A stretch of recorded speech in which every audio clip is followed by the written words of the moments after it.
friends, welcome to another episode of Cub Scouting from Home, brought to you by Miss Stephanie. So every time we start a meeting, we begin by saying the Pledge of Allegiance, the Scout Oath, and the Scout Law. So this is a great opportunity for those of you still working on your Bobcat rank badge. You get to practice the oath and the law while we do this. So if you will please join me. Remember, if you're wearing your uniform, you get to salute, which we learned already. And if you're not, you just cross your right hand over your heart. I pledge allegiance to the flag of the United States of America and to the republic for which it stands, one nation under God, indivisible, with liberty and justice for all. Now the Scout Oath. On my honor, I will do my best to do my duty to God and my country, and to obey the Scout Law, to help other people at all times, to keep myself physically strong, mentally awake, and morally straight. And the Scout Law.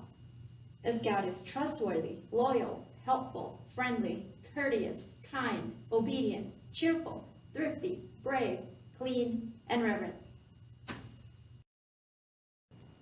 In this video, we are going to talk about the wolf adventure, running with the pack.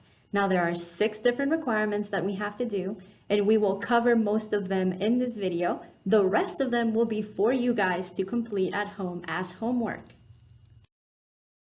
So the first requirement that you and I are going to work on together for this running with the pack adventure is to practice our balancing as we walk forward, backward, and sideways. So here I'm going to use a picture and I'm going to balance it on my head as I take 10 step forwards, 10 step backwards, then 5 steps to the side and 5 steps to the other, all while balancing this picture on my head. You guys can use a notebook or a book or any other flat, small object that will sit on your head. Okay, so wish me luck. Let's see how I do.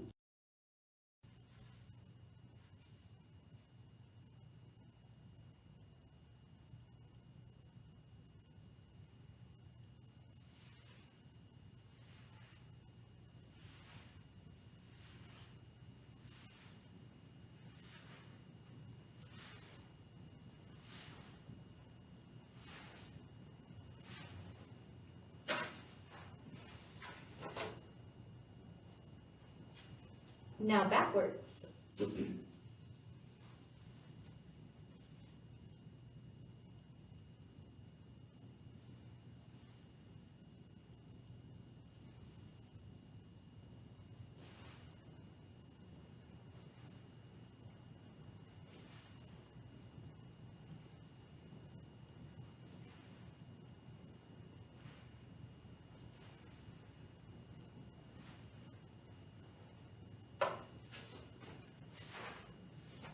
Now 10 steps sideways.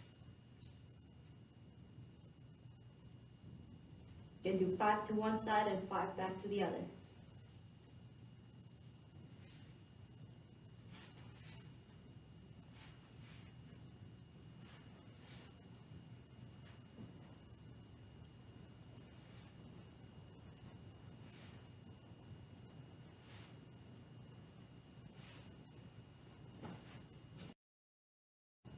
Now for the next requirement, we're going to practice flexibility and balance by doing a front roll, a back roll, and a frog stand. All right, front roll.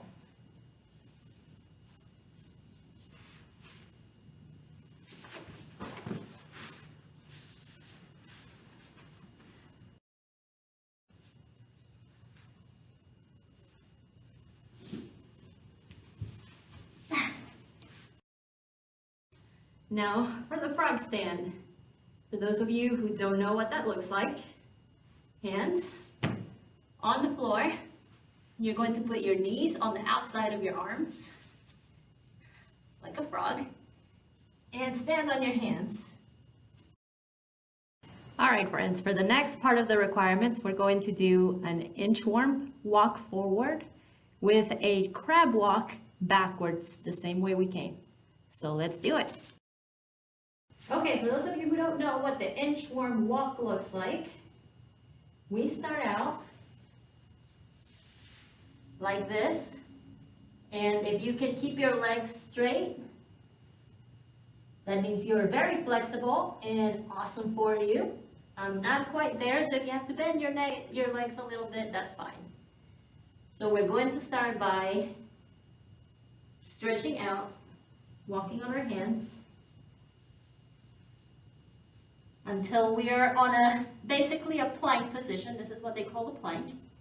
And then we're gonna catch our feet up to our hands.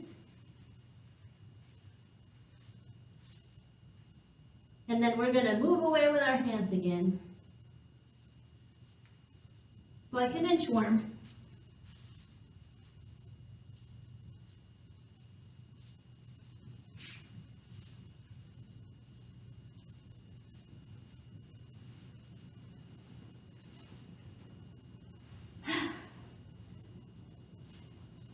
Okay, now for the crab walk, you guys may be familiar.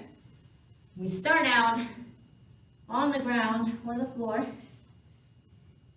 with our hands on the floor behind our back, our feet out in front of us, and we are going to go back the way we came from, sideways, like a crab. Don't let your bottom touch the floor.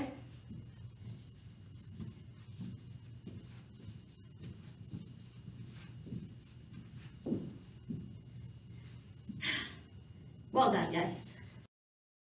Well, that's it for us together, but there's still 3 things you guys have to go home and do after we're done here. So the first one, you need to go play catch with someone who is standing 5 steps away from you. This could be a family member, someone who's already at home with you. And you need to play catch until you can throw and catch successfully standing 5 steps away. Then after that, you can increase the difficulty by taking a few steps back and seeing if you can still catch at that distance. Next, you have to play a sport or a game with your family and show good sportsmanship. What that means is that even if you lose, you can still have a good attitude and feel proud for the people in the team that won. And the next thing that you do is to demonstrate what it means to eat a balanced diet. And you can use that information to build a healthy menu for a meal for your family. So I'm gonna add a few more instructions in the description for this video so you guys have some more information to do your homework. But hopefully we can check in after that. And because we are all warmed up, I want to leave this off with a challenge for all of us to do as many jumping jacks in 3 minutes without stopping as we can. And I'm gonna do that myself, and I'll report to you guys how I do. And then I hope to hear from you all how you all do as well. All right, guys, thank you. Until next time.